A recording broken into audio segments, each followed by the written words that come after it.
The following story was pulled from a 1997 article in the British Medical Journal. The article was written by the psychiatrist who treated the patient who will be the focal point of this story. The only reason I bring this up is because this story truly sounds made up. And it's not. One night in the winter of 1984, a healthy middle-aged woman, who we'll call Brenda for this story, was at her home in London reading a book when she suddenly heard a voice in her head. It said, "Please don't be afraid. I know this must be shocking for you to hear me speaking to you like this, but this was the easiest way I could think of. My friend and I, we used to work at the Children's Hospital, and we would like to help you." Brenda couldn't believe what was happening. She had never heard voices in her head before, and this voice that was speaking to her, it was so clear, and it did not sound like any voice she had heard before.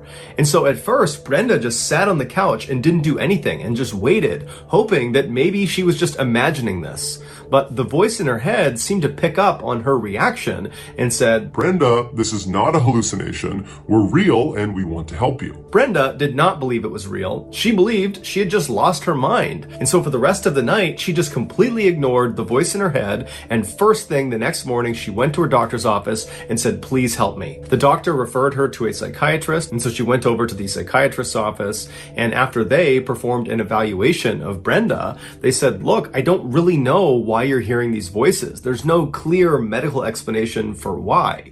And so Brenda was ultimately diagnosed with something called functional hallucinatory psychosis, which basically means Brenda was hallucinating, but there was no clear reason why. The psychiatrist began treating Brenda with an antipsychotic drug as well as with supportive counseling. Over the next couple of weeks, as Brenda diligently took her medications and went to her appointments, the voices eventually stopped. And so Brenda went into her psychiatrist's office and she said, "Doc, you've saved me. The voices are gone. I'm so happy." And the psychiatrist would later recall that Brenda was visibly relieved. It was obvious that she was not making this up, that she really believed that she had these voices and now they were gone.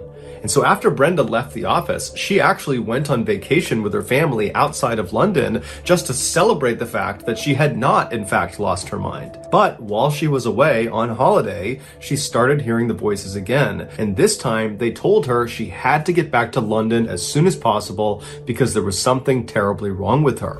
And